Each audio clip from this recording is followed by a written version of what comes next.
Okay, with Milo, we worked on downstay, which isn't something I would do the very first week. But because I was trying to get a couple of strong behaviors that you could have at home, that where he would actually be able to learn to settle at your feet. And downstay is one of those. So what I want you to be able to do with that, actually stay where you're at, and I'm gonna grab a chair. Milo, sit. So these are real life exercises, right? Down, that you need in the regular world, but you also need a dog to learn how to settle down and sit in an environment and be calm. So you're actually training that when you're utilizing your down stay, and then you're still teaching the stay for if they get up. Now if they get up, you would just go right back and grab the leash and say down. You give them 3 seconds on a command. You want to be consistent with your timeline. So that's where good stay would come into the picture. And let's say if Milo had gotten up, it would have been what marker word? It would have been and then down. But my hands would have been on the leash. So some of the human habits is they'll ask the command, but they don't grab the leash and they don't do anything. Well, this is like a kindergarten right now learning how to ride a bicycle on training wheels. So we take them step by step, or when you learn to drive a car in the back parking lot. They didn't take you to the highway, they kept you in the back parking lot until you got good, and they still didn't take you to the highest distraction. They went right to side roads. So that way you built your confidence up. Well, that's what we're doing when we train our dogs. We're training them first in environments that aren't too distractive, back parking lot, and then we start adding distractions, whether it's me moving or tossing a treat. Good stay. My marker word right there was good stay. If he'd have gotten up, I've been quick enough to say and get him back into a down stay. He can't have this treat from the ground, so that was just a distractive treat. The other part to this is I should be able to move a chair, walk around. Good stay.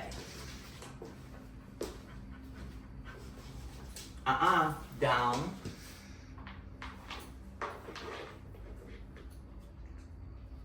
Good job. Now you can build your down stay up to 20 minutes, and that would be doing things like we're doing right now, just adding distractions, sitting in a chair, have somebody else sit with you in a chair, but you want to make a real life, situation so that if you were out eating or at a coffee shop, the next step would be not to go to PetSmart and try this, but to turn around and try it at a park where hardly anyone is. And then maybe out in your front yard or in your backyard. Or if you're going to do it on your side streets, you still don't want to have a high distraction when you yourself are learning how to handle your skills. And remember the leash, when I do stays, you do not drop a leash and say stay, even inside. Why? Because your timing will be off if the dog decides to follow you. So you would go from a 6 foot into a longer leash, but once your dog knows the downstay. So if I don't have a good downstay yet, I would not do distance. I keep close to the dog within a 4 foot circle around them. I call it walking around the world. So you're literally, now we're adding just a little bit of distance. So I'm going from my shorter leash to my longer leash stay, and I start moving around and building some distance. Because this is the hardest part for a dog, if they want to go with you. So we've practiced this a lot. These are probably 50 repetitions before we've gotten to this point. Good stay. Then you start practicing things like just opening the door that you might walk out. That in itself will usually get a dog up. Good stay, buddy, stay.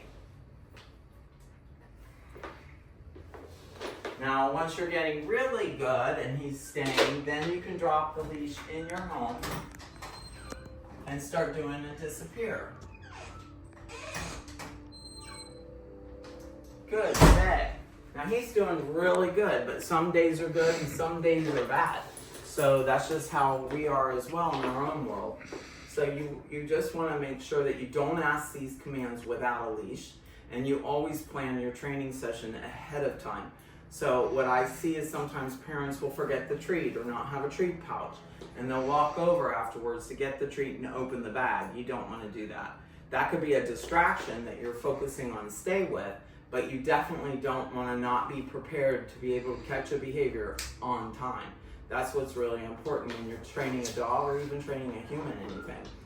So, and for them to randomly get up on their own would become confusing. You want to make sure that it's either another command or the word break.